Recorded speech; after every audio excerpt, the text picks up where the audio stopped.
A routine departure from London's Southend airport turned into a scene of profound tragedy on a quiet Sunday afternoon. At approximately 4 p.m. local time, a small aircraft crashed shortly after taking off, ending its journey within the airport's own boundary. The incident immediately prompted a major emergency response, with Essex police, fire crews and airport authorities rushing to the scene. The aircraft, a twin-engine turboprop, was engulfed in flames upon impact, leaving little hope for those who were on board. The serene atmosphere of a weekend afternoon was shattered by the sudden and devastating event, casting a dark shadow over the Essex-based airport and the local community. The crash occurred on Sunday, the 3rd of December 2023, a day when the airport would typically be facilitating the travel of holidaymakers and business passengers. Instead, it became the site of a painstaking investigation. Essex police were among the first to confirm the gravity of the situation, describing it as a serious incident in their initial communications. The plane had successfully landed at Southend earlier in the day, having completed a leg of its European journey. It was during its final departure, a flight destined for the Netherlands, that disaster struck. The aircraft reportedly encountered significant difficulty moments after its wheels left the tarmac, leading to the fatal crash within the confines of the airport. The immediate aftermath was one of shock and sorrow. All 4 individuals aboard the aircraft were tragically killed in the crash. Chief Superintendent Morgan Cronin of Essex Police confirmed the devastating loss of life at a press conference the following day. He also stated that the process of formally identifying the victims was underway, a delicate and necessary task in the wake of such an incident. It was also revealed early on that none of the victims were British citizens, adding an international dimension to the tragedy. The news sent ripples of grief far beyond the United Kingdom as authorities began the solemn process of notifying the next of kin in their respective home countries. The identities of those lost began to emerge through official channels and reports, painting a picture of the lives cut short. The victims were all confirmed to be foreign nationals. According to a passenger manifest document, the flight was carrying 2 Dutch pilots, who were experienced aviators employed by the operating company. Also on board was a Chilean nurse, who had been involved in the aircraft's medical transport duties. The 4th victim's nationality was not immediately disclosed, but the confirmation that all were from overseas underscored the global nature of modern aviation and the far-reaching impact of this single tragic event. If you're finding this insightful, share and subscribe and hit the bell icon for similar latest insights. The aircraft involved in the incident was a Beechcraft B-200 Super King Air, a versatile and widely used twin turboprop plane. This particular aircraft, measuring approximately 13 meters in length, was operated by Zouch Aviation, a firm based in the Netherlands. The company specializes in a range of aviation services, including aerial mapping, private charters, and, crucially in this case, medical evacuation and transplant flights. The plane was well known in these specialized circles for its reliability and capability to operate from various airports. On this fateful day, however, its operations ended in the most tragic way imaginable, just moments after it began its final flight. The plane's journey had started far from the grey skies of Essex. It had flown from Athens, Greece to Pula in Croatia earlier on Sunday, before making its way to London Southend. This multi-leg trip was characteristic of its function as a medical transport flight. It is understood that the aircraft had successfully completed its primary mission, which was to bring a patient to the United Kingdom for medical treatment. The patient had been safely dropped off before the final leg of the journey was due to commence. The crash, therefore, occurred as the crew was attempting to return to their home base in Lelystad, the Netherlands. The flight, designated SUZ-1, was intended to be the final routine leg of a long day of flying for the crew. Having traversed a significant portion of Europe, the pilots were preparing for the short hop across the North Sea back to their home country. The takeoff from Southend should have been straightforward. However, for reasons that are now the subject of an intensive investigation, the aircraft got into difficulty, as described by police. It failed to gain sufficient altitude or maintain stable flight, crashing back to Earth moments after it had departed. This sudden and catastrophic failure left no chance for recovery or intervention. The nature of the aircraft's operator, Zouch Aviation, highlights the vital but often unseen work that such flights perform. Medical evacuation flights are a critical part of the global healthcare system, transporting patients' organs for transplant and medical teams across borders with speed and efficiency. The crew on board were engaged in this life-saving work just hours before the crash. This context makes the tragedy even more poignant as individuals dedicated to preserving life lost their own in the course of their duties. The incident serves as a stark reminder of the inherent risks faced by aviation professionals every day. Don't forget to like, share and subscribe and hit the bell icon for similar latest insights.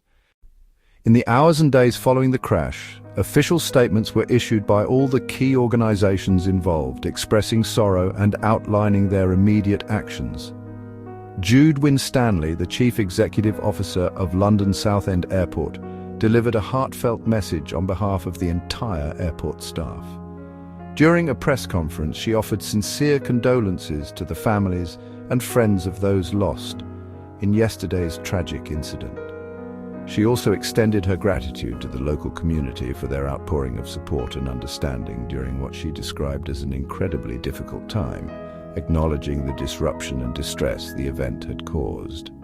Zouch Aviation, the Dutch firm that operated the aircraft, also released a statement confirming that its flight, SUZ-1, had been involved in the accident. The company expressed its profound grief, stating, "Our thoughts and deepest sympathies are with the victims, their families, and loved ones during this incredibly difficult time." A spokesperson for the company affirmed that they were channeling all their efforts into supporting the official investigation and cooperating fully with the authorities. The message was one of deep sorrow and a commitment to understanding the circumstances that led to the loss of their aircraft and its crew. The local police force provided crucial updates and managed the immediate response on the ground. Chief Superintendent Morgan Cronin of Essex Police was a key figure in communicating with the public and the media. He confirmed the number of fatalities and the fact that they were foreign nationals, ensuring that accurate information was disseminated in a calm and professional manner. The police played a vital role in securing the crash site, preserving evidence for the investigators, and coordinating with the various emergency services that were present. Their measured response helped to manage a complex and distressing situation with professionalism. The collective response underscored a sense of shared grief and responsibility. Miss Winstanley of Southend Airport made a point to thank the airport staff and the emergency services for their tireless work in the aftermath of the crash. Our staff are working closely with the emergency services and air accident investigators to support their work. I would like to thank them all for their hard work during this period, she stated. This spirit of cooperation between the airport, the operator, the police and the investigators is fundamental in the wake of any air accident, ensuring a coordinated and thorough approach to both the human and technical aspects of the tragedy. Like, share and subscribe and hit the bell icon for similar latest insights. The critical task of uncovering the cause of the crash now rests with the UK's Air Accidents Investigation Branch, or AAIB. The AAIB immediately dispatched a multidisciplinary team to the site at Southend Airport. This specialist team includes inspectors with extensive expertise in various fields, including aircraft operations, human factors, engineering, and the analysis of recorded flight data. Lisa Fitzsimons of the AAIB confirmed their presence on site and cautioned against early conclusions, stating, "At this stage, it is too early to speculate on what may have caused this tragic accident. Their work is methodical, detailed, and focused solely on determining the facts. Given the international dimension of the flight, with a Dutch operator and aircraft registration, the investigation is a collaborative effort. The AAIB is leading the inquiry, as is standard for an accident occurring in UK territory, but it is receiving support from its international counterparts." A spokesperson for the Dutch Safety Board, or OVV, confirmed that they are assisting the British authorities. While Dutch investigators would not be sent to the crash site itself, the OVV is on hand to provide any necessary information, support and expertise as requested by their UK colleagues, ensuring a seamless flow of information between the two nations. A significant early breakthrough for the investigation team was the recovery of the aircraft's two crucial recorders. The Beechcraft B200 Super King Air was equipped with both a flight data recorder and a cockpit voice recorder. Often referred to as black boxes, these devices are designed to withstand extreme impact and fire. The flight data recorder captures thousands of parameters about the aircraft's performance, while the cockpit voice recorder captures conversations and sounds within the cockpit. Both have been safely retrieved by AAIB officials and transported to their specialist facility in Farnborough for detailed analysis by experts. The analysis of these recorders forms just one part of a comprehensive investigative process. The AAIB's standard procedure involves a wide range of activities aimed at building a complete picture of the flight's final moments. Investigators will conduct a meticulous analysis of the wreckage to identify any signs of mechanical or structural failure. They will also conduct interviews with air traffic control personnel, ground crew, and any potential witnesses. Furthermore, they will review the aircraft's maintenance records from Zhuge Aviation and analyze the meteorological conditions that were present at the time of the incident, leaving no stone unturned in their search for answers. In the immediate aftermath of the crash, London Southend Airport was closed to all air traffic. The suspension of flights was a necessary step to allow emergency services unhindered access to the scene and to enable AAIB investigators to begin their work without disturbance. This closure lasted for 3 days as the initial phase of the on-site investigation and the recovery of the aircraft wreckage took place. The airport, which serves as a key hub for airlines like EasyJet flying to European holiday destinations, worked diligently with authorities to manage the disruption and plan for a safe resumption of services. On Wednesday, the 6th of December 2023, following the Sunday incident, the airport announced that it had partially reopened. The reopening was gradual, initially accommodating only a small number of flights. This measured approach allowed airport operations to resume while ensuring that the investigation could continue in any necessary areas. The process of returning to a full flight schedule was carefully managed to balance the needs of passengers and airlines with the ongoing requirements of the official inquiry. For the travelling public, it marked the first step towards normality, though the memory of the tragic event remained fresh.